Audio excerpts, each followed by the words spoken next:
Hi guys! Welcome sa Zip9. In this video ay magsusolve na naman tayo ng isang math challenge problem, and ang problem natin ngayon ay hindi talaga siya sa MTAP Math Challenge kundi galing siya sa PMO, no? Sa Philippine Math Olympiad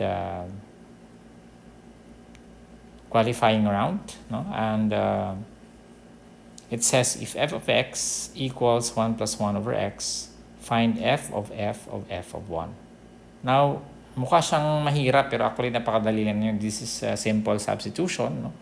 And kung familiar kayo sa notation, this is very easy, no? Okay, so kung gusto nyo i-solve on your own, pwede nyo i-pause yung video tapos balik kayo mamaya. Tingnan natin kung tama yung sagot nyo.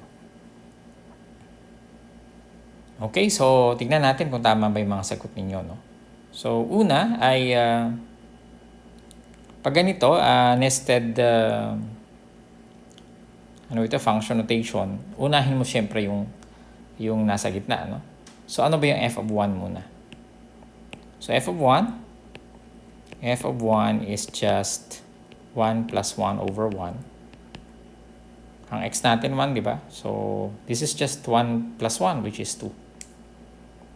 Ibig sabihin, itong nasa, di ba, nag-start siya sa f of 1. And yung f of 1 natin ay 2. So, ibig sabihin, yung f of 1, naging 2 na yan. So, hahanapin naman natin ngayon yung f of 2.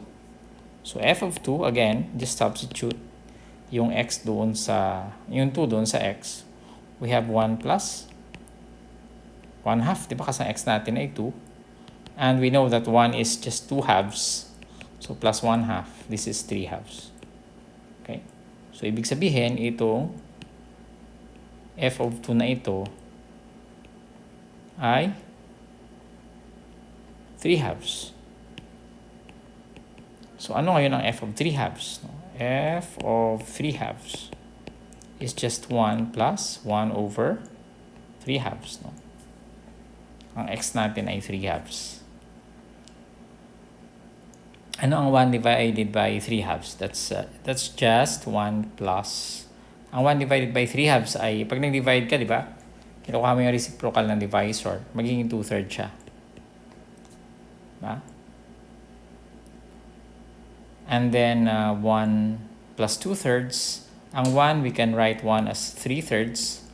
And then, plus 2/3 is equal to 5/3. So, f of 3 halves is 5/3. Yun na yung final, no? Ito na yun. Ang value ng f of 3 halves ay 5/3. Meaning, the answer to this problem is 5/3. Alright, so, napakadali lang, no? Kala natin mahirap, pero ang dali lang pala niya. That's it. Huwag niyo kalimutan mag-subscribe and we will have more problems in this channel. More math challenge problems this week, no? And huwag niyong kalimutan mag-subscribe. See you!